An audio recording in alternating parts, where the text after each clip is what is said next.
The Weedsman Podcast. ChristopherMedia.net. While many kids are making their holiday wish lists, the patients at Nationwide Children's Hospital are simply wishing they could be home. But you have the power to make their stay a little brighter. The moment you make a donation, the butterflies on the lawn at Nationwide Children's light up for our patients to see. And that gift brings joy, funds research, and the world's finest care. Please, light up the lawn. Light up a life. Give now at nationwidechildrens.org/give. When it comes to transportation for your business, low-quality suppliers can leave you disappointed. Here at LCG Logistics, we can service all of your logistics needs. Servicing 48 states and Canada, at LCG Logistics, we pride ourselves on competitive prices, dedicated fleet service, and on-time delivery. We are small enough to care and large enough to do the job properly. Call us at 614-272-4052. LCG Logistics, your single-source transportation supplier. Ladies and gents, jazz up your New Year's Eve with the renowned Jeff Hamilton Organ Trio. Swing in the new year at the Lincoln Theater with an unforgettable evening of soulful Hammond B3 organ sounds by Akiko, Saruga, and dynamic guitar work by Steve Kolbachek, led by renowned drummer Jeff Hamilton. This trio is a powerhouse of talent that will get you moving and grooving into 2024 with style. Join us December 29th at the Lincoln Theater. Visit jazzartsgroup.org for tickets and information. Christopher Media. Let's make some noise.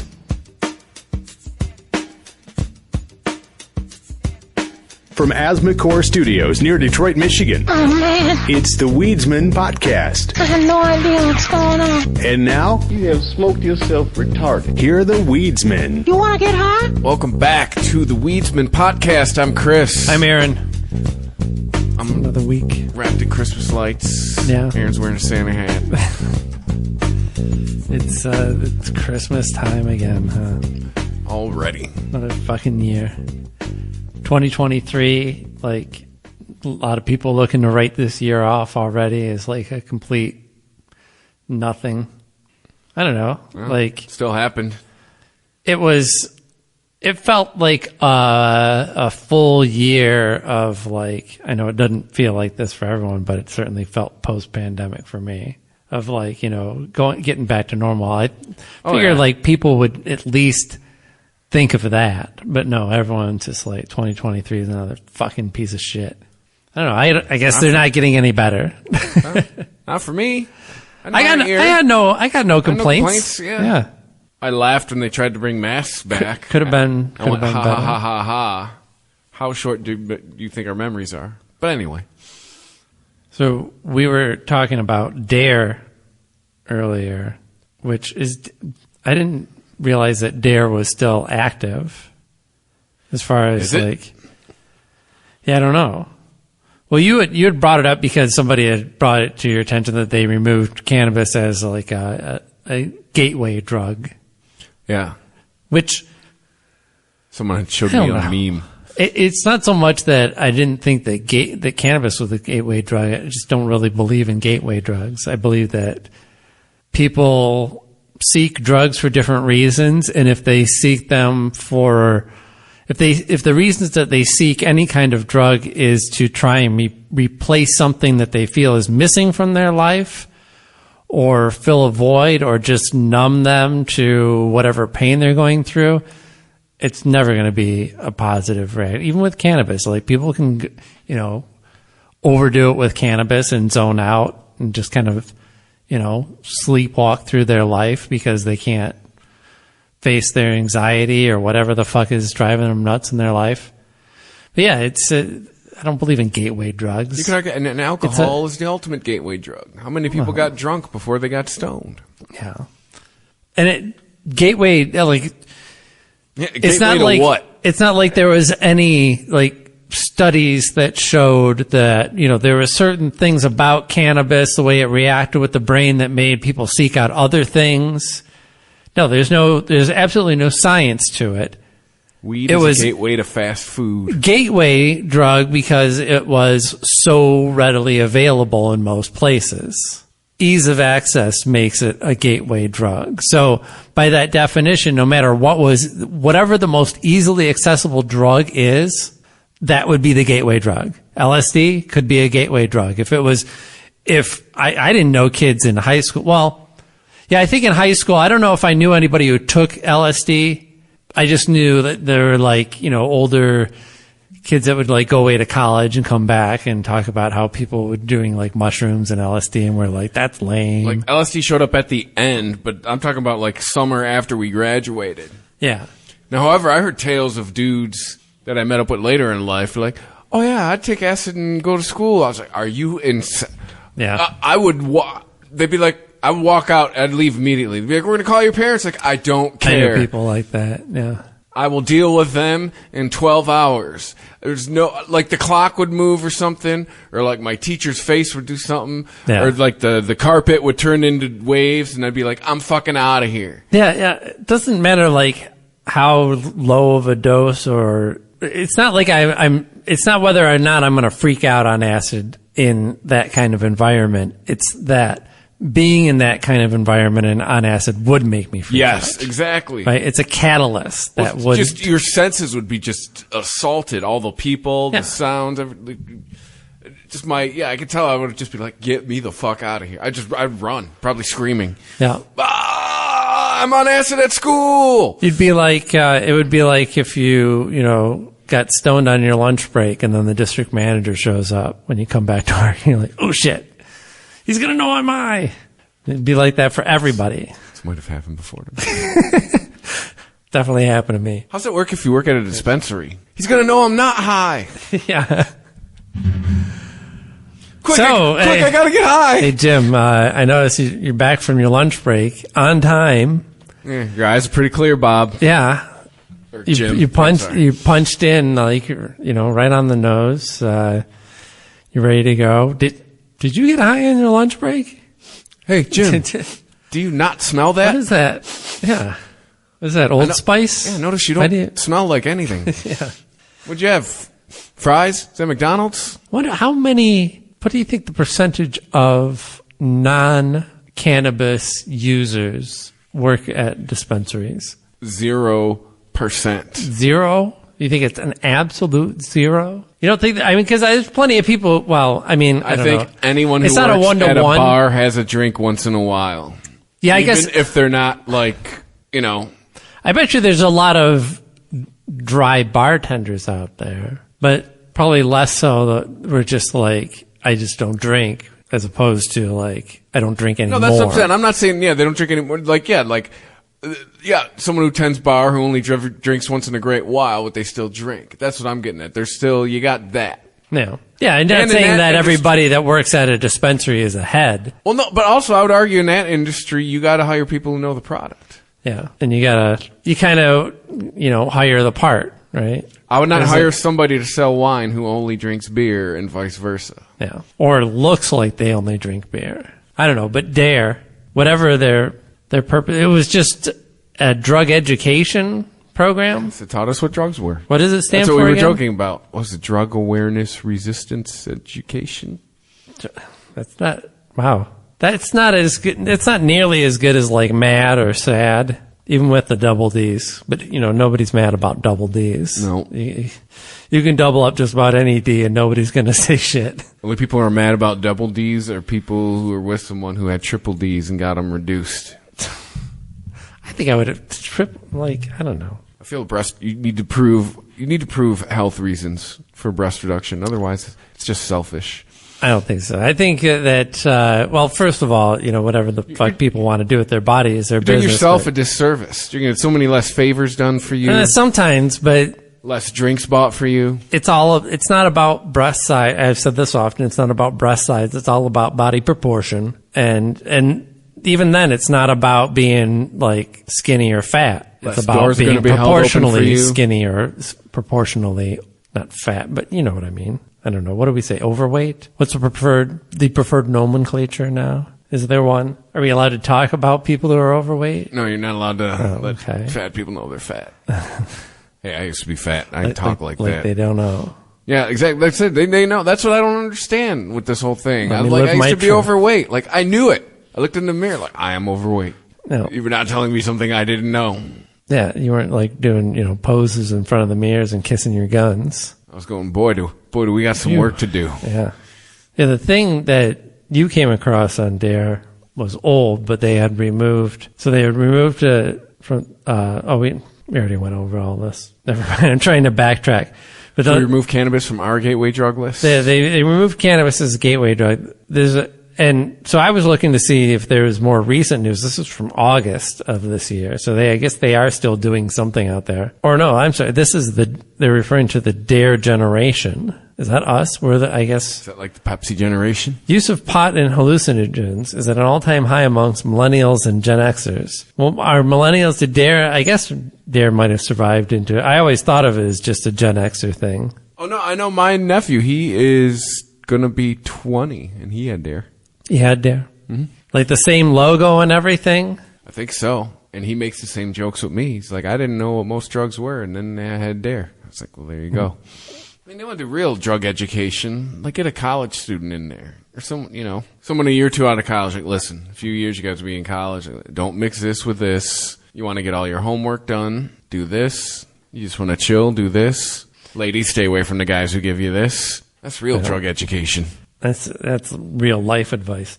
They still have a website. I couldn't find any current news on it, so nobody gives a shit what D.A.R.E thinks anymore. They do have a website teaching students. What is this? This has, first of all, it's white lettering on what are they, Home Depot? What is essentially a sea of red and white shirts. So like it's kind of hard to read. That looks like orange to me. Looks like they're all wearing fucking Home Depot shirts. Yeah, orange, whatever. It says teaching students decision. Oh, I guess this is broken up weird. Teaching students decision making for safe and healthy living. But they used to be more concise than that, right? What was the thing that was always on the T-shirts? D.A.R.E, right? It would say D.A.R.E in the like red, like radical, spray painted looking letters. Yes. And wasn't there a slogan on there too? Or did it just say the acronym? Yeah, wasn't it D.A.R.E to keep kids off drugs? Yeah. That was the slogan. Yeah, so I dare you to keep kids off drugs. A double dog dare you. Yeah, so why wouldn't they just have that on their homepage instead of teaching students decision making for safe and healthy living? Do they have double dog dare for the really at-risk youth? Where is D.A.R.E? Wow, it's all over the place. D.A.R.E Where isn't D.A.R.E? Yes. D.A.R.E is everywhere. I'm looking at a map, but it's mostly in like upper Midwest and definitely densely populated in the New England area. But as you get out west, there's not a whole lot of D.A.R.E programs. I noticed there's a lot of red dots where meth is pretty popular. Yeah. Of course, this is also, we could also just say that this was a map of where people are in the U.S., right? Meth and the rural shit here. Yeah. Meth and New York's just its own thing. Yeah. All on the West Coast. Meth. Yeah, there's also just not a whole lot of people in Montana, Wyoming, Idaho.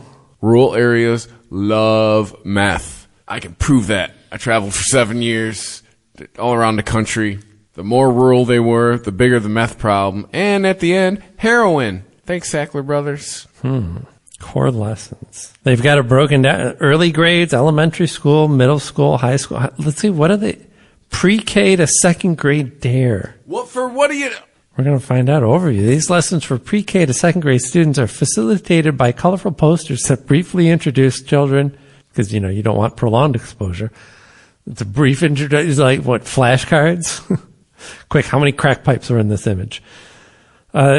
Facilitated by colorful posters that briefly introduce children to safety topics, such as recognizing risk and emergencies and simple ways to respond, as well as introduction to SEL concepts, I don't know what that is, such as understanding feelings, coping with anger, and responding to hurtful behavior. What are we fucking... Whoa. What does that have to do with drugs? No. Are we that I want to see these far posters. into our current drug epidemic that we're teaching... It sounds like we're teaching elementary. No, it sounds like we're teaching elementary kids little kids to call 911. No, to call like 911 and shit. Yeah. Signs of emergencies. Yes. Yeah.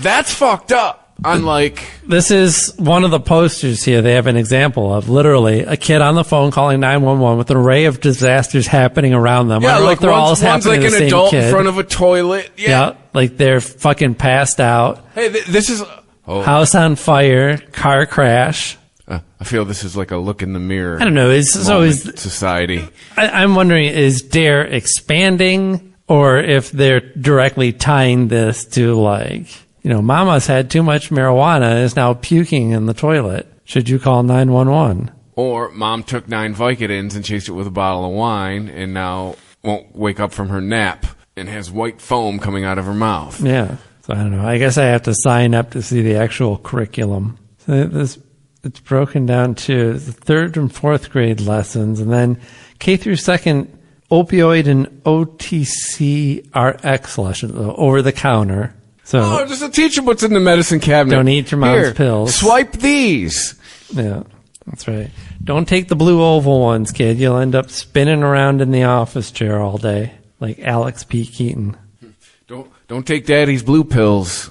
And then or you're not going to be able to go up to the blackboard all day. Oh yeah, Radiolab had a story about precocious puberty, about one guy's experience with it, and he started getting pubes when he was like 1.5 years old. How does he know? His family told him, first of all. What was it, a scrapbook? Baby's first pube?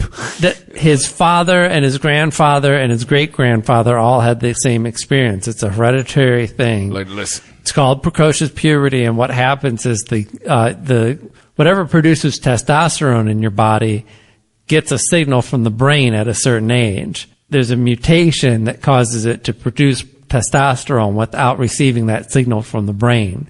So actually, even in utero, this guy was getting testosterone pumped through his system. And So you mean by 6, he's walking around like, hey, how's it going? Yes. Literally by like 14, 15 years old. I think it was even younger than that. He was like 13 years old, and he was dating an 18-year-old that he told was 17. He told her he was 17. But yeah, he had like full-on mustache, voice done cracking and shit. Here's the core of D.A.R.E right here. The elementary school core curriculum, elementary, keeping it real. What is going on? Wow. Elementary, keeping it real. Keeping, not keeping it real. Keeping, no G in there. Tommy, what are you doing out of your room? I go where I want. Awesome. I don't know. Now, the joke's supposed to be a kid who talks like a full-grown man. Oh. And then there's another joke 30 seconds later. He's like, that was a kid's my mommy voice? my mommy said I could have a lollipop. But yeah, that voice is supposed to be from a kid. I guess it's a visual joke.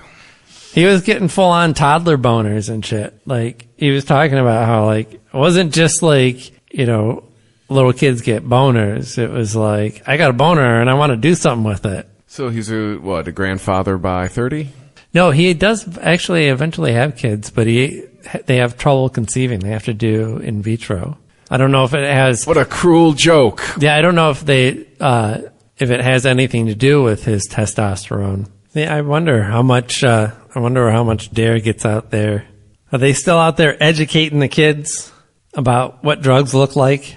I mean, if they were around as little as 4 years ago, they got to be, right? Unless they fold. Yeah. Oh, did COVID kill D.A.R.E? No, I mean, that looked like it was all active stuff that I was looking at on their website. But I only remember like one encounter with D.A.R.E. And I don't even know if it was for sure D.A.R.E. Yeah, it was probably around 5th grade, and I remember a cop showing up and talking. Maybe it was 2 cops. Oh, I feel another one came around in 9th grade. Yeah. I don't know if that was the case for me. I feel they caught us at the beginning of middle school and then the beginning of high school. 9th grade, I switched schools right between, so I might have like just missed. I don't know. It would have been better off teaching us about safe sex. Remember the drugs going around in high school? Kids looking at the weed like, man, you the fuck you guys getting? I get you some better shit than this to put in your kit. Well, I mean, they've probably had the same bag of weed that's been, passed around for, months and months. It's all dried out. It was also pre-2008 here in the state of Michigan. Yeah. Yeah, it was a crapshoot. If you got homegrown shit, it was like, not great. Or you could get out of this world shit that, would come from out of state. That you'd never see again. Yeah. You remember back in the day, you'd be like, the sweets from California, you'd be like, ooh. Yeah, you gotta scoop that shit up. California weed. Now, I feel we have this conversation every so often. When's the last California weeds everywhere. When's the last time you've seen a beaner? Yeah. Oh, are we allowed to say that anymore? When's the last time you've seen a seed? I think you're allowed to say it because you're referring to a bean. I mean, a seed. Mm-hmm. Right. I don't think that you'd call it that. Well, this probably is. Like if I see seeds now, it's usually a person I know going, "Hey, look, I got these seeds and I'm going to plant them." Like they mailed ordered them and they're showing the seeds on purpose. Yeah. So Christmas will be upon us before we know it. Already the music is seeping in from everywhere. 3 weeks from yesterday. Well, as we were recording this. Jesus. Anyway. Christmas it's one of those holidays where everybody's big on candy, right? Probably second only to Halloween for candy holidays. Where do you think Easter falls on that? I would say third, but maybe it comes in second. Maybe it's third. Halloween or Easter. I think when we were younger, Easter was higher. Yeah, I think Easter was a bigger deal, yeah. I do know dentists are not a fan of the fourth quarter. Yeah. Halloween and Christmas. I believe my dentist calls Christmas cookie season. Yeah. Yeah, but it's kind of a crapshoot. Do you have preferred holiday candies? What is your favorite? Does anybody really get into candy canes? No. What are your standards? Like candy canes, cookies, which cookies are a total crapshoot, but usually they're just kind of as a whole or candy? Well, just anything. Yeah, candy, sweets Halloween, number one with a bullet, but sweets as a whole, fucking Christmas. Oh, yeah. Yeah. There's just so much crazy shit people make. Right. Crazy loaves and weird shit. Yeah, all kinds of pastries and... Oh, yeah. Well, there you go. Yeah. Pastries... Cakes and cookies and...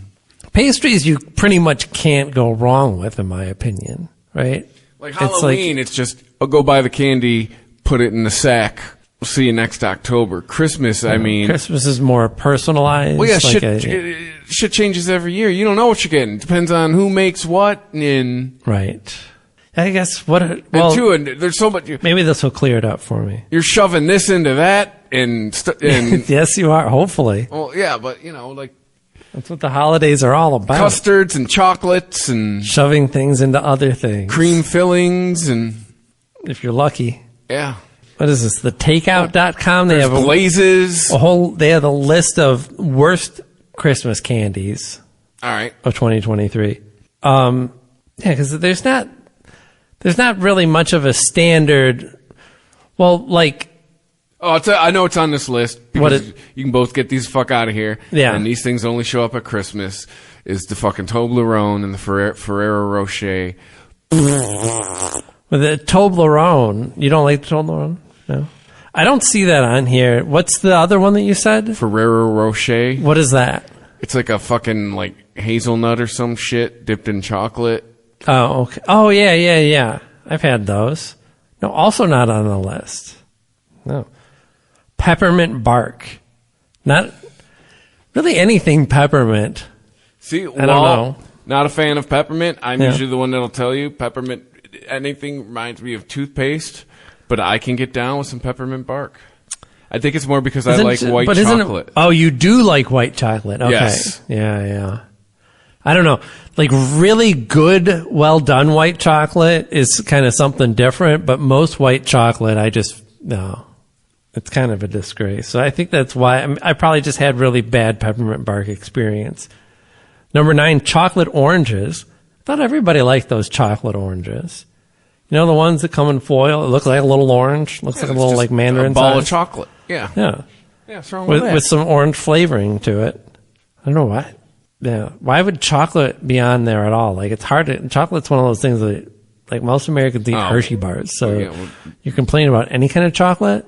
See me, you want to fuck up chocolate? How do you fuck up chocolate? Put nuts in it.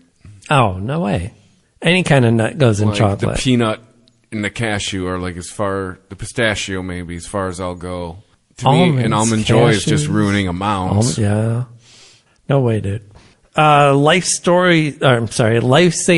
storybooks. Oh, fuck you. You know what? What is that? What 24-year-old made this list? You never got them? You got them in your stockings. The storybook? Yeah, it just have some bunch of fucking lifesavers, packs of lifesavers in it. Like an advent calendar, kind of? You pop it open? Like a little thing, and it had like 3 or 4 packs of lifesavers in it. Oh. How's that?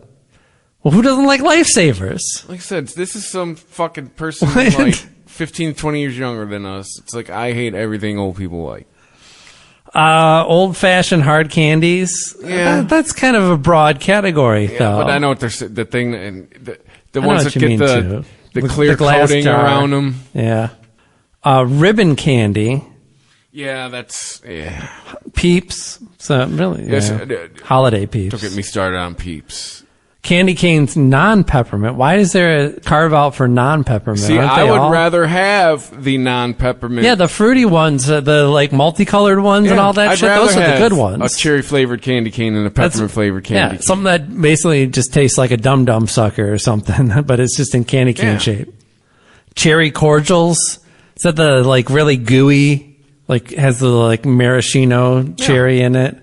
Man, those are good. Yeah, I got no problem with the chocolate covered cherry. Man, this little sucks. They don't know what they're talking about. Christmas nougat, I don't know what that is. I mean, I know what nougat is. Yeah. But it's not usually something that you have on it. Like, maybe it's the red or green. Nougat is not something that you enjoy on its own. It's added to something, I think right? they're like the box candies where I think the nougat is red and green. I think that's what they're... When I saved it, there were pictures to go along with this to help me, but it's not loading. Let me try and look at this in the browser. Oh, I know what they're talking about. That nougat bars. See that one? Oh, yeah, no. Ooh, yeah, gross. That shit that you see at like TJ Maxx, and it comes in like a foot-long bar, about an inch wide. That shit is so fucking nasty. I'm with them on this one. And it has, like, I don't even know how to describe. You know what it is? It's like if you removed all of the chocolate from a Three Musketeers, and then just ate a naked Three Musketeers, basically, that you shoved some fruit into. You know what? Three Musketeers used to have 3 ingredients. I think that's why they were called Three Musketeers. Where did I hear that? It used to be like nougat and something else. And then I think it was because of World War II, they had to cut back on something. Yeah, as far as I know, it's chocolate and nougat. Right, but we gotta look this up now. It originally had 3 pieces in one package, flavor chocolate, strawberry, and vanilla. Oh, that's what it was. It was like Neapolitan, and right? They tried to reintroduce that shit a few years ago. Oh, did they? Yeah, because I remember having them, and I would have tried. I loved the strawberry one. Yeah, that sounds pretty good. I don't know, like Three Musketeers is one of those bars that lives on, but it's not like Snickers and Milk where there's like variations that come out, and you get all you either get like a regular, a king size, or a fun size Three Musketeers. I don't really see any variation beyond that. It's just a variation in size, which I actually appreciate because it keeps all of the proportions. Like I was saying with women, and I like it with my candy bar, right? You can't just take a Reese's for an example. A Reese's cup is a very specific proportioned thing that is perfect. And when you blow that up or shrink it down, it becomes too much or too little chocolate, or just the proportions are all off. I think Three Musketeers, you can, from the fun size all the way to the king size, you get the same experience. I will tell you though, if we got to rank the candy, in the Halloween mix, if I got to rank the candy bars, number 1 is Snickers. It has to be just based on pure the amount of Snickers that I've consumed versus any. Because if you just don't want to think about like what you don't, or you're not sure what the choices are, like the Snickers is just always a go-to that you can be like, I just need some energy, some chocolate. Number 2 is Milky Way. Yeah, I never go for the Milky Way. See, and then number 3 the only time I consume Milky Way is when they're fun size that show up elsewhere. And then number 3 is the Three Musketeers. So no, that's what I'm going. If you're going in like the fun size mix you usually see, those are the 3 you generally always see. Right. That's how I rank them. If I'm going into a gas station, Three Musketeers like last. It's either Snickers, then maybe like a Butterfinger. Yeah, maybe. No, probably I'm going Reese's. Oh, yeah, if I'm doing what anything you're doing, Reese's, it's a peanut butter cup. Or maybe then Three Musketeers below that. Usually I'll get the seasonal shape because you can minimize the damage that way because you only get one. But usually Three Musketeers is like, I look at it and I go, yeah, I haven't had one in a while. You know, this time this year's tree, it was the pumpkin. I saw a new one. I was like, oh, there's a new one. It wasn't a turkey. Some of those are It was something good. else. I remember the trees being good and well proportioned, but still it's different texture to the chocolate and everything than the cup is. We didn't go down the number one worst or most hated in America, according to thetakeout.com. Holiday candy is reindeer corn. I don't even know what that is. It looks like candy corn, but just colored differently. Oh, well then, yeah, get it out of here.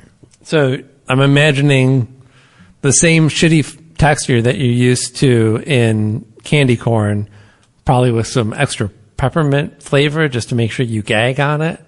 I have no experience with it, but it has to be the worst. How could it be any other way? The Weedsman Podcast. ChristopherMedia.net. While many kids are making their holiday wish lists, the patients at Nationwide Children's Hospital are simply wishing they could be home. But you have the power to make their stay a little brighter. The moment you make a donation, the butterflies on the lawn at Nationwide Children's light up for our patients to see. And that gift brings joy, funds research, and the world's finest care. Please, light up the lawn. Light up a life.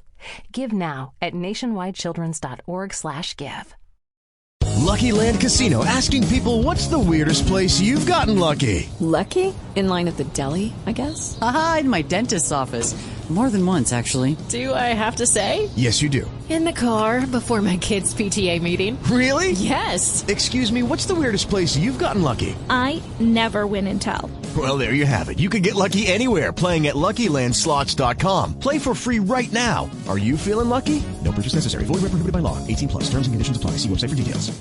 With the Lucky Land Slots, you can get lucky just about anywhere.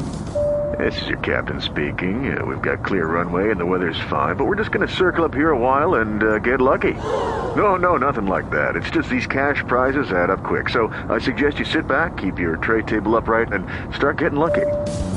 Play for free at LuckyLandSlots.com. Are you feeling lucky? No purchase necessary. Void where prohibited by law. 18+ terms and conditions apply. See website for details. Okay, round two. Name something that's not boring. A laundry? Ooh, a book club. Computer solitaire, huh? Ah, sorry, we were looking for Chumba Casino. That's right, ChumbaCasino.com has over 100 casino-style games. Join today and play for free for your chance to redeem some serious prizes. ChumbaCasino.com. No purchase necessary. Void where prohibited by law. 18+ terms and conditions apply. See website for details. Hello, it is Ryan, and we could all use an extra bright spot in our day, couldn't we? Just to make up for things like sitting in traffic, doing the dishes, counting your steps, you know, all the mundane stuff. That is why I'm such a big fan of Chumba Casino. Chumba Casino has all your favorite social casino-style games that you can play for free anytime, anywhere with daily bonuses. That should brighten your day a little. Actually, a lot. So sign up now at ChumbaCasino.com. That's ChumbaCasino.com. No purchase necessary. VGW Group. Void where prohibited by law. See terms and conditions. 18+. If you've been hurt by a truck, you can call Colombo Law 24/7, and we'll be there to make sure you're taken care of. When someone is hurt by a truck, Colombo Law is the law firm people call to get answers. Hurt by a truck? Call Colombo Law. ChristopherMedia.net. The Weedsman Podcast. I brought a joint to share, but I realized I was already really high, as you could tell by my difficulty pronouncing it. But fuck it, let's smoke a little bit of this. You game? We're professionals. We're pros. Please, ma'am, step aside. This is what is this called? Whoa, Phantom Pack. Didn't we have one of these before? Because you remember talking about the Phantom of the Opera, or is that unrelated? No, I don't think we've had one of these check before. that out. I remember getting something in a similar red wrapper, but what does the Phantom Pack mean? I don't know. I think that's the brand. It says it right across the top, Phantom Pack. And it's got a Phantom of the Opera mask. You see. Do you have Fire? Does Michael Crawford endorse this? Or what is his name? Is that his name? Is that who played him? What about Andrew Lloyd Webber? Didn't he write it? Yeah. The Phantom of the Opera is high. Yeah, Michael Crawford. Your garage.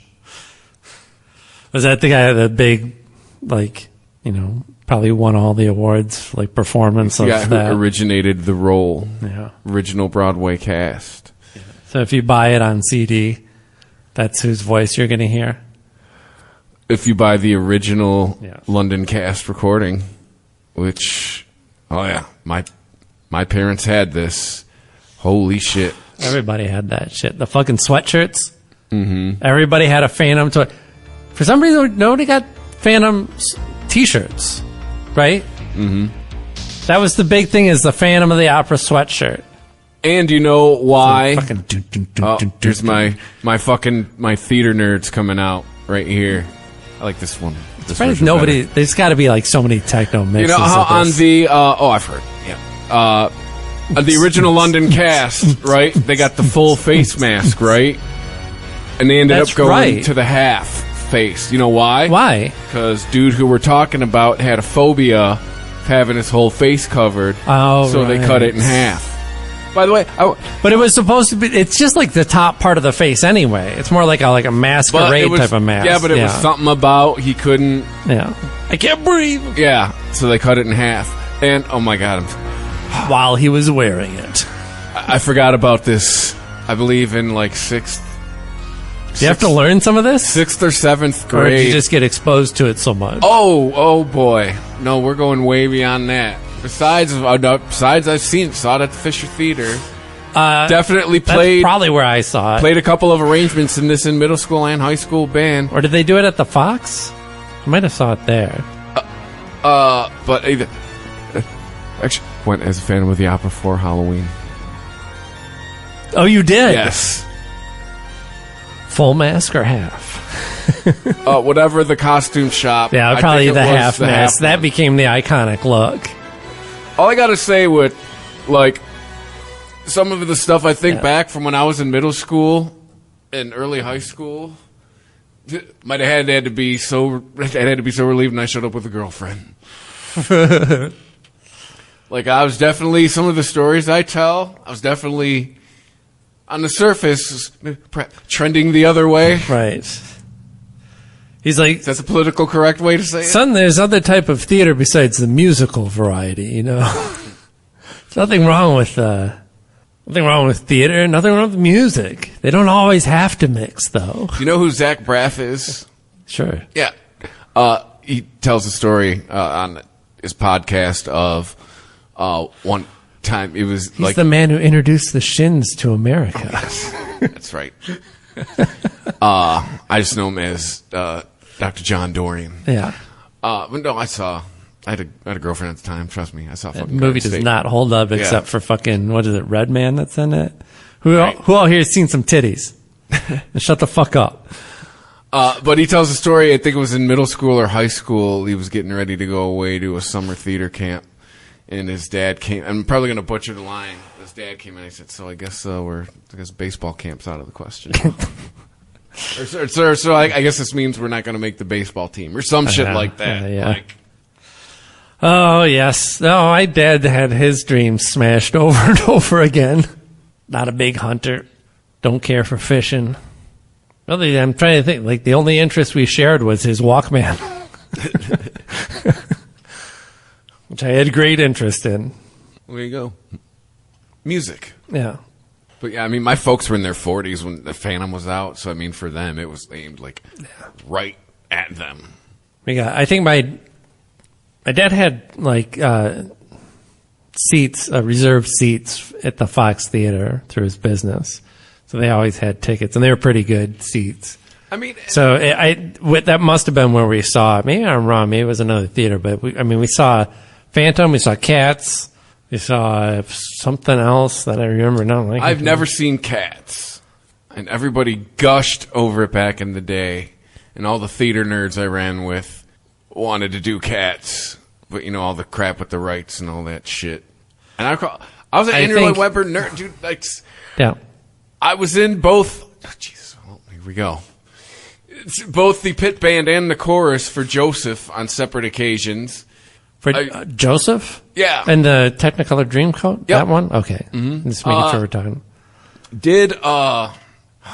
So I had a non-singing lead in Grease, and then I retired my... Yeah, I was the comic lead. Nice. And then I retired my musical theater career when I finally got to do guitar for Jesus Christ Superstar. Like, that was it. Yeah. That was for me. Any pit band I played in, it was all about one day I'm gonna get to do Jesus Christ Superstar. Then that's fucking it. That's what. Out of all the stuff that you listed, and I've been exposed to all of it, maybe Joseph the least, but I'm still familiar with it. But the best music is in fucking Jesus Christ Superstar. That soundtrack fucking rocks. But I'll tell you what a byproduct. And it holds up. What a byproduct was a really cool musical that I really dug, and I still dig a lot of songs to this day, was the fucking Wiz. Oh, yeah? The Wiz was fucking... That music Ease on down the road. Yeah, yeah. I'm trying to think if I know any other songs from it. It was a whole fucking musical. Is bullshit. Just like most of these things. Oh god damn. But then they have fucking. Wasn't that one with Michael Jackson and Diana Ross and my theater nerd's coming out? But yeah, compared to the stage play, it's garbage. Like they wrote songs for the whole song Michael Jackson sings. They wrote it for the movie to give him a song to sing instead of having the original song the Scarecrow sang. And they took out and remember Richard, come on, God, well, it's out, everybody. I'm a theater nerd. Yeah. Well, Richard Pryor, he's the Wiz in the TV movie, and the Wiz has this whole fucking huge musical number when he first comes in, and when Richard Pryor comes in, because he's not a fucking singer. Right. They have 30, I don't remember him in it. They have 30 seconds of it. It's so short I could probably play it right now. Yeah. Show don't tell. So there's some listeners now going, well, I understand why you got a divorce. Oh, come on.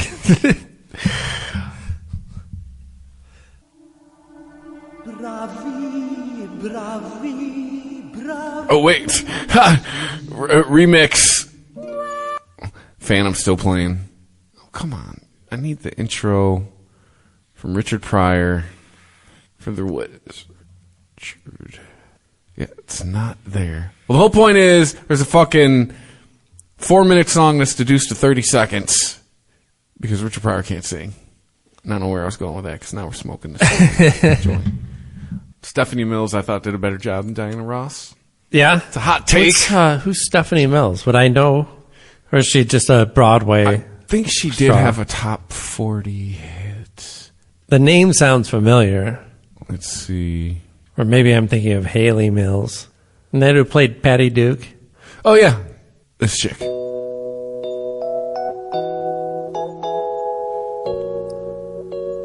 were live in the 80s. You will know it when she starts singing. This is, wait, what is this? You bought a pair of slacks to this song. Yeah, dude. Yeah. This fucking song rocks. She was originally Dorothy in The Wiz on Broadway.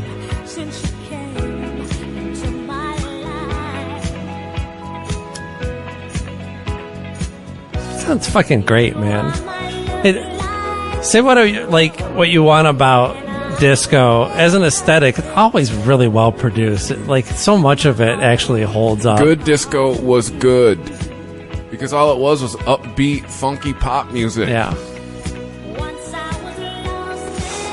I mean, this is probably early 80s. This is not deep disco era, right? Or was it? I mean, the production. Just listen to the drums. That's late 70s, early 80s. Yeah, I would guess 81. Yeah. They were still keeping the drums tight. Yeah, dude. The drums opened up early 80s. Everyone needs to sound like they're playing in a giant warehouse. Yeah, when Phil Collins, engineer, routed the effects bus to... Oh. Yep. Maybe we can leave this for another... Because what? Have you seen the Rolling Stone 250 biggest songs of the 80s? Oh, let's roll it. I got nothing better to do. Got an hour and a half. Wait, is it gonna? Do you think it's gonna take that long? Let's at least start it. We'll go. Let's get it through a chunk of it, and maybe we'll do next episode. I want to give you an idea of what you're getting into. I'm just going to tell you who's not on it. Keep in mind. Wait, what is the list again? It's Rolling Stones 200 biggest songs of the 1980s. 200 biggest songs of the 80s. Yes, okay. and keep in mind, there's a rule where an artist can only appear once. So get out of your head that Michael Jackson's half the top 5. Right. So they're not. They're grouping it by artist, not by song. Well, allegedly, I looked for the parameters, and there's not. It's just this is what we say are the 200. It doesn't give. So Michael Jackson does appear on there. Obviously, has to, but they pick one song to represent. Yes. That's weird. Trust me. But all right, I'm just gonna. Here's who's not on this list. Right. Think about the 200 biggest songs. Because couldn't you just look at Billboard charts and anyway? One would think. But yeah, we went over this on the other podcast. If you were live in the 80s, radio was king, and so was MTV. That is where you got music from. End of list. That's where music was. We all remember what was being played ad nauseum on both of those. If you were conscious and had a pulse in the 80s, you can remember things. All right, so again, here who's just as a preview, just see if you want to get into this. I don't even know if there were really reliable record stores. Like in the 90s, certainly there was record stores you could go to. Were there Harmony House, Sam Goody, Musicland. But what I mean by reliable Around here, is Hot Hits, Record Time. Were there record stores that you could go to get recommendations? Because you're talking about how we find music. Certainly, yes, MTV, radio, and then it was going to record stores and talking to people. Well, no, I remember at Harmony House, even from when but I guess there were some. You always had the staff's picks. There was always oh yeah, yeah.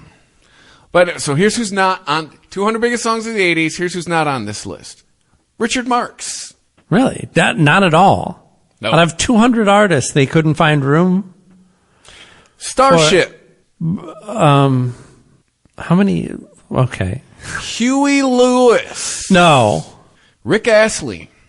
I thought Rick Astley didn't really have hits until the 90s. He was late 80s. That was us. That was me going. That was second and third grade, maybe in fourth, going to school every day. Trust me, buddy. That was my sister loved him. She got that CD for Christmas when she was in first or second grade. But Huey Lewis had a lot of songs that endured. But he didn't really get a lot to number one. But they were everywhere. They were everywhere, but they didn't blow up the charts like some other songs did. True. Rick Springfield, not on this list. Yeah. So that means Jesse's Girl is not one of the top 200 songs of the 1980s. A song that I will never get out of my head. One of the songs that defines the decade. It's if you're making a movie and you want to set part of it in the 80s, then you just start your scene with a high school and Jesse's Girl. Yeah. John Mellencamp is not on this list. Yes. Get the fuck out. Because that's some dude who went to number one numerous times. Yeah, that was his decade. Numerous. UB40, not on the list. Okay. I mean, I guess they didn't have more than Red Red Wine, right? They had, what was the other song that they had? I can't remember it. Survivor, not on the list. Yeah. Had one of the theme song to one of the biggest movies of the decade. Yeah, but it's through that movie, the connection to that movie, that I think that song endures. And Boomers, chill out. I understand it's the worst part of their material, but Jay Giles. They still, yeah. Those two songs were fucking everywhere. What? Freeze Frame and Centerfold. Centerfold still played now. Yes. Olivia Newton-John. Dude, fuck off. Is not on this list.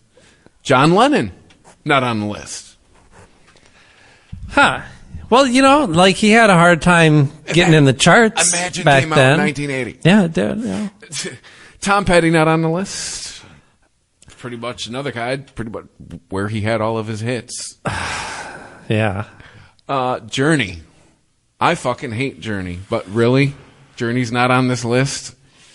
I can't even hate Journey. I mean, I know what you mean, but like, there's still some really good Journey songs, and they happened in the 80s. Ooh, this one, I feel this one's going to ruffle your feathers. The Eurythmics are not on this list. Man, that's a band that helped define a sound. Yeah. Right? It was kind of left over from disco. It was, what was I was listening to a podcast and it went into a short digression about Giorgio Moroder for some reason. I think it might have been talking about sequencers in general, but it was just talking about him, using a sequencer to make a bass line and making what we know now as I Feel Love. Or he also used it as the chase for American Gigolo. It's basically the same song. Right. Yeah, and it's just, it's a sequenced bass line with a delay on it to give that digga digga digga digga digga digga digga digga. But that sound that he made defined his sound and then influenced all these bands it influenced a hell of a lot more than just, the Eurythmics or, who else would be a good example? Depeche Mode. Bryan Adams, not on the list. Steve Winwood, not on the list. All right. No more of that joint, man. That last hit burnt the fuck out of my throat.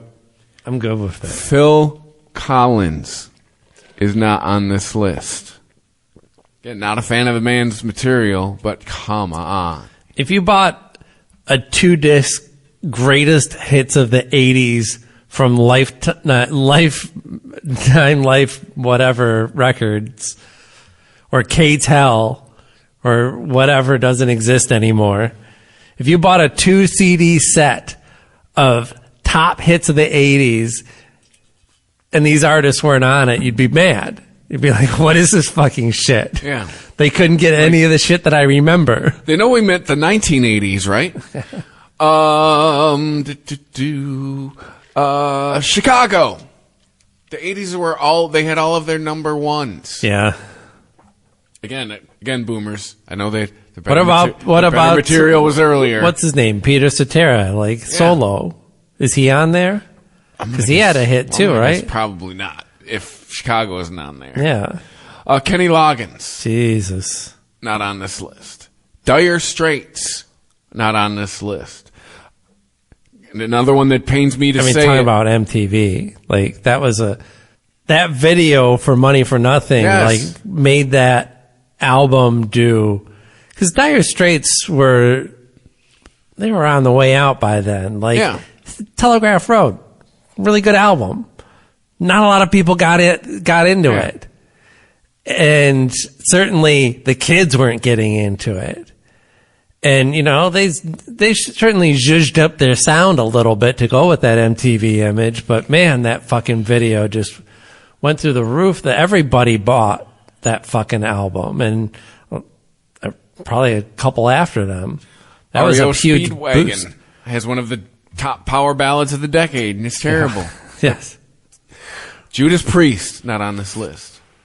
Well, what did they chart with? Is it really But they helped bring heavy metal to the mainstream. Sure, certainly. So what does the list actually look like? Just give me a. They're number ones. Hold on. I just want to see the top 10 then. Hold on, because I got to drop some 80s names on you where you're going to be like, I'll just get through the rest of it. Mr. Christopher Cross, Men at Work, Barbra Streisand. Uh-huh. We Are the World is not on this list.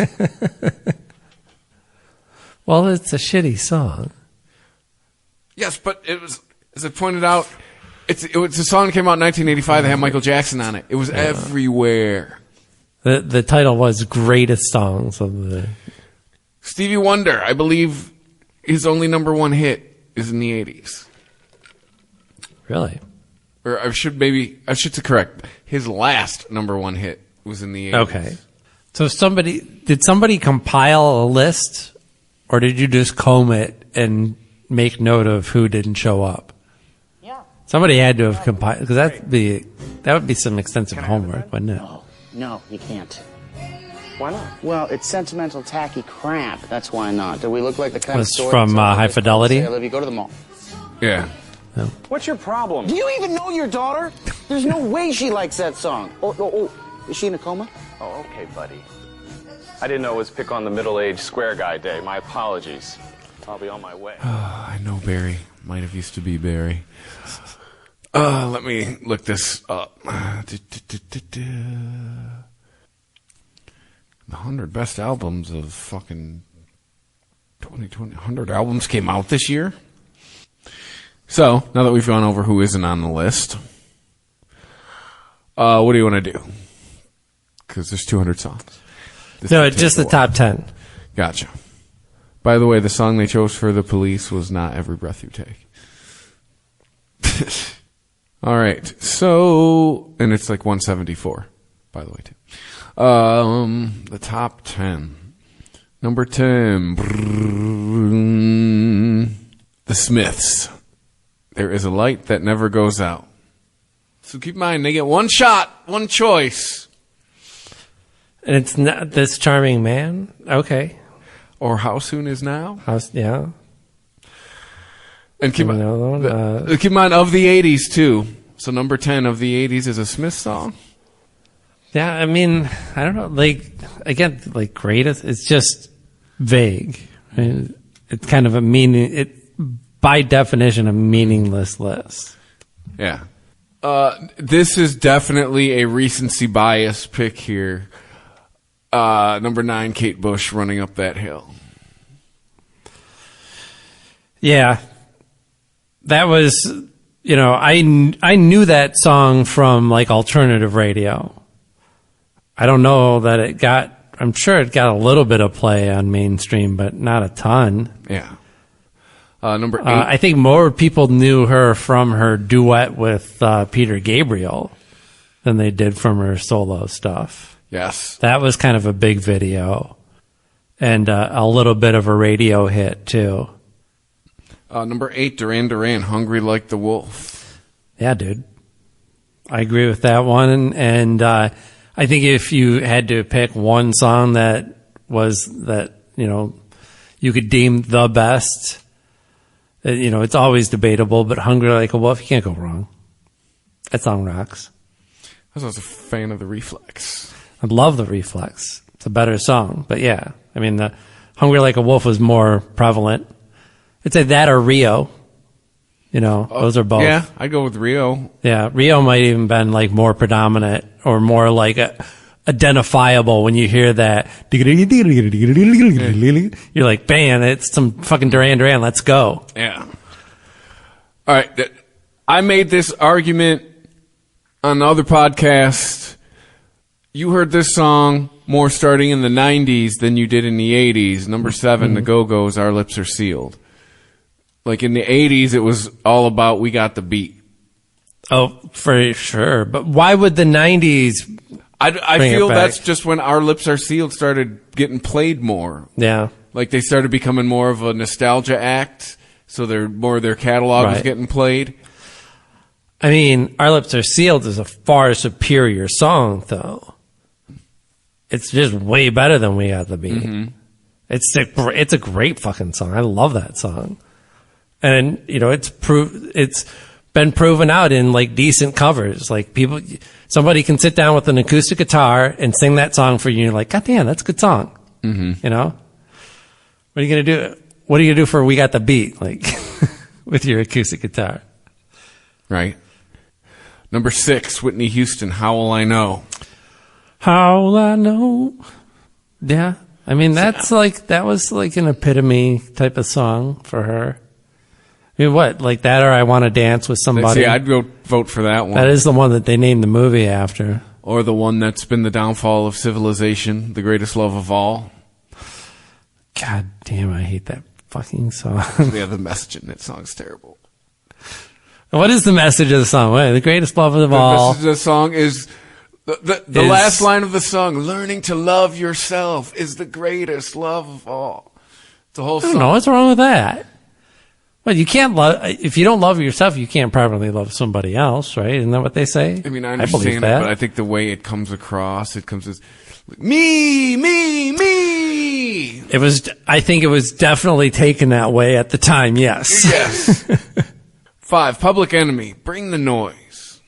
I argued for Fight the Power, but I've pointed out that may have come out in like 90. I think, yeah. Again, if it's greatest, you got to have some rap in there. And who else is more influential at the time than Public Enemy as far as bringing it to the most people? But 5th biggest song of the 80s, sandwiched between Whitney Houston and this next artist. It wasn't really a big song, right? It's like, that's like saying like, you know, what was the 2 Live Crew song was a big song. Like a lot of people knew it because it was controversial. Yeah. But people didn't spin it on the radio, right? Even stations around here that were like playing, you know, MC Hammer and Vanilla Ice, they weren't playing 2 Live Crew, even a beeped version of it. If the song made it to your mom, it was huge. Yeah, the last song made it to my mom. The next song we're going to hear from made it to my mom. The next song, my mom would be like, who the fuck is Public Enemy? Yeah, because your mom only likes Huge. He's like, Huge or get the fuck out. Yeah. So... Number 4. Your mom's a size queen when it comes to songs. Gentleman from Gary, Indiana. No longer with us. Gary, Indiana. One Mr. Michael Jackson with Billie Jean. Like, I agree with this one. Billie Jean. For the 80s? Yes. I mean, the video, he's got the glove, he does the moonwalk, he's got the sparkly socks, the sidewalk lights up, he's got the jerry curl, the jacket sparkles, he's got the Admiral in the shit 90s, you'd, like for your greatest songs of the night, like Michael Jackson should be in there too, right? With what, Black or White, or what would be the 90s greatest hit? Mm-hmm. Well, for hits, yeah, Black or White, but I mean, of the greatest songs of the 90s. Yeah. I wouldn't put him in the top 200. What was? Yeah, I guess. Well, he wasn't producing as much in the 90s. Yeah. Right? He was producing like a maniac. He was doing like David Bowie levels of output when it came to not only, you know, consistent records year after year, but hits year after year. Now, this next song by this next group suffers from the same thing that Public Enemy did. Like, I understand the influence, but sandwiched between Michael Jackson and the person after Michael Jackson, this is revisionist history. Number 3, Grandmaster Flash and the Furious 5, The Message. No. Yeah. Sorry. Did that come out in the 80s? I thought that was like 79. 82. Really? Mm-hmm.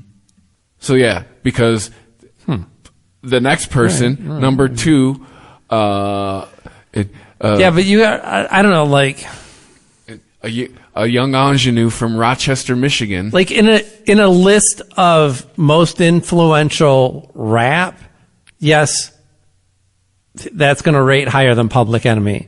In a list of greatest songs of that decade, no fucking way did people know that over Public Enemy, and people barely knew fucking Public Enemy. Correct. Number 2, a young ingenue from Rochester, Michigan. Some call her Madge. Madonna. So they do? Yeah. I didn't know that. Here's their choice for Madonna, though. Borderline. You wish. I'm pushing me over the line. This is someone who was born like 5 years after we both graduated high school picked this. They picked Like a Prayer. Yeah. I mean, fuck, man. That was so fucking huge, though. Yeah, but that was really... Material Girl, Like a Virgin, those are Borderline. Those are all better songs. Holiday. Holiday's a better song, I'm talking yes. about songs that were everywhere, too. Yeah. I don't know that video, though, the video for sorry, the song that was on the chart. What are we talking about again? Like a Prayer. Like a Prayer, thank you. I almost sound like a virgin. That's why I was getting it mixed up. Yeah, Like a Prayer, that video extended greatly the life of that song. MTV would not fucking stop playing it. It's just Madonna in a fucking really slinky dress, right? Which I ain't complaining. And Black Jesus. And I didn't stop watching it. You know, that was right up there with fucking George Michael. Where's George Michael? And I feel the picture they use, this isn't from the video, because the video she had dark hair, right? Yeah, totally. Yeah, this is like... That looks like they're from like in Holiday or something like that. Yeah, this is Vogue era, when she was trying to look like fucking Marilyn Monroe. That is Vogue era, which would have been, that puts it in the early 90s, right? Mm-hmm. And then number one, song choice, I don't understand it. Prince with Kiss. Like, okay. Really? It's a good song. It has to be from the Purple Rain album. I think that, like Prince fans are like, sure, whatever. Like, yeah, you know, that might be the song that they even skip over once in a while. If you say if you say Prince in 1980s, like, most people's brains are going to go to When Doves Cry. Right. Kiss is like that's his latest song that he's ever written, right? Didn't Tom Jones have a bigger hit with it I think than so. he did? Yeah. That's what I'm saying. Yeah. That's like putting Nothing Compares to You on there. Right? I certainly would have gone with When Doves Cry. Mm-hmm. Because, or 1999 or fucking Let's Go Crazy. Yeah, either one of those are good choices, but still, like, if we're talking, again, it's this weird structure of the list. It's greatest songs, but only one song per artist. So you're essentially saying the greatest song that the artist produced in that decade. So, it's When Doves Cry, right? It's fucking When Doves Cry. As fucked out as it is, it's When Doves Cry. And it's still like, you know, that's your only beef with it, honestly. It's anyone's only beef with it. Anyone who doesn't like that song, they've heard it too many times in the wrong circumstances, like in gas stations and shit. Like, sit down and critically listen to it. Got no fucking beef with it, man. It's fucking so well written and so well produced. Production's a little dated, but it's still a good song. A good song transcends stuff like that. Yeah. No, it's got those 80s drums, man. You know me and the 80s drums. Mm-hmm. I don't know. And Prince is one of those that he succumbed to that same type of drum sound that was popular of the era, but I think he did a lot of cool things with it. And I think it holds up. I got no beef with the production on it. Then again, I like drum machines. I do too, but in it, like, I don't know. Because compared to, I don't know. I like this later stuff. Yeah. You like the funkier stuff? Yeah, I liked his. When he's and I doing liked the his, New Power Generation stuff. And I liked his stuff from the 70s when he was poor. Mm-hmm. And it was just him and a band in the studio. Yeah. And he was programming even more and playing stuff all himself. Well, what, I Would Die For You, is that like late 70s or is that early 80s? That's 80s. The drums on it. The drums and the keyboards, you can tell. It's the album where he's got no shirt on. Mm-hmm. Like, this is the good shit.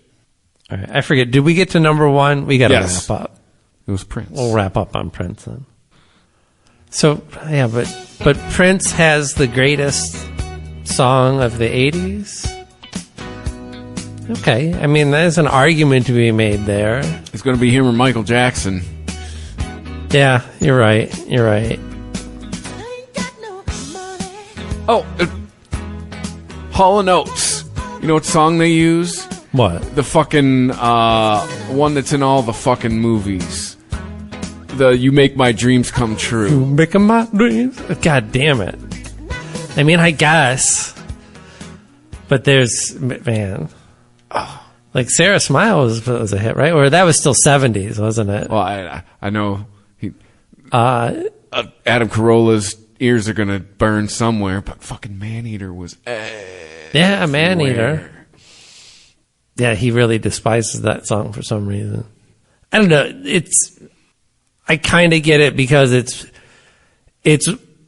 a groove based song. It's not driven by a melody per se. Mm-hmm. You know, like it really doesn't move around a lot. It's all like it just kind of goes up one, go down, bring him up, go back down. And it's just the same thing over and over again, isn't it?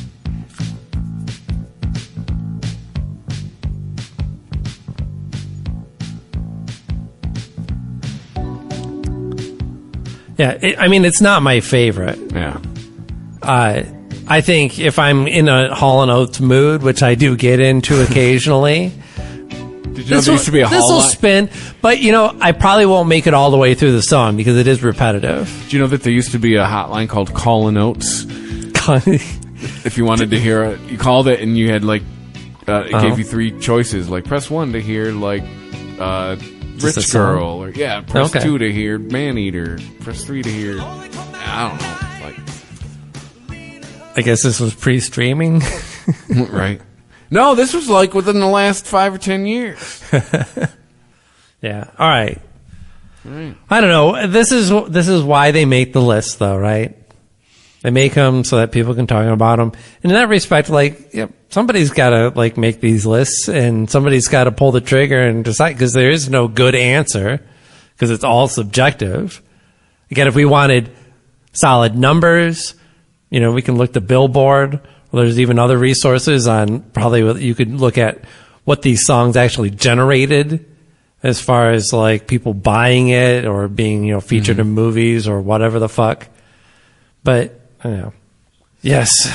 Is Party All the Time by Eddie Murphy not on this list? And the Rolling Stones is a U.S. mag. I know that their distribution is all over the world, but they are based in and represent and talk primarily about U.S. music when they talk about music. Yeah. And to put the Smiths in there is just like, yeah, everybody likes them now. Nobody liked them then. Yeah. The Smiths came, yeah. The Smiths were charting in the UK, but I didn't hear about them until I befriended the drama geeks in my school. And it was like a whole secret world of music that they introduced me to.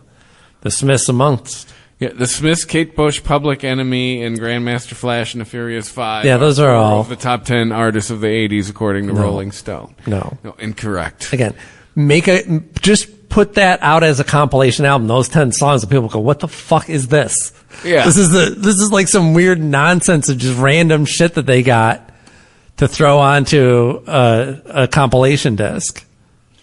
No, this is what Rolling Stone was when we were younger. Is here's our cool picks with this new added element of here's what we wished happened. Right. So that's fun. So anyway, yeah, let's wrap it up. Follow us on, find us on the social media at the Weepman 420. Go to ChristopherMedia.net.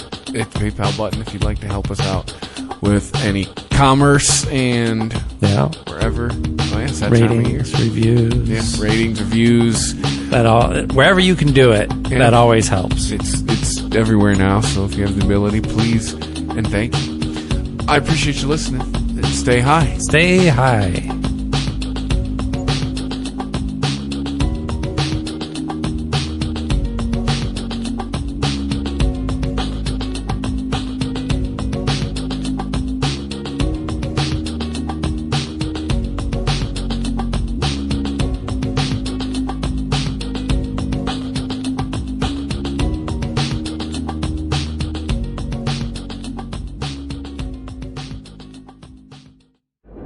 If you've been hurt by a truck, you can call Colombo Law 24/7 and we'll be there to make sure you're taken care of. When someone is hurt by a truck, Colombo Law is the law firm people call to get answers. Hurt by a truck? Call Colombo Law. When someone is hurt in a truck accident, the one question everyone has is, why did this terrible collision happen? To answer that question takes an experienced team of lawyers and experts. Not everyone has this type of experience. At Colombo Law, we are truck injury lawyers. It's what we do every day. When someone is hurt by a truck, Colombo Law is the law firm people call to get answers. Hurt by a truck? Call Colombo Law. When someone is hurt in a truck accident, the one question everyone has is, why did this terrible collision happen? To answer that question takes an experienced team of lawyers and experts. Not everyone has this type of experience. At Colombo Law, we are truck injury lawyers. It's what we do every day. When someone is hurt by a truck, Colombo Law is the law firm people call to get answers. Hurt by a truck? Call Colombo Law. The Weedsman Podcast. ChristopherMedia.net.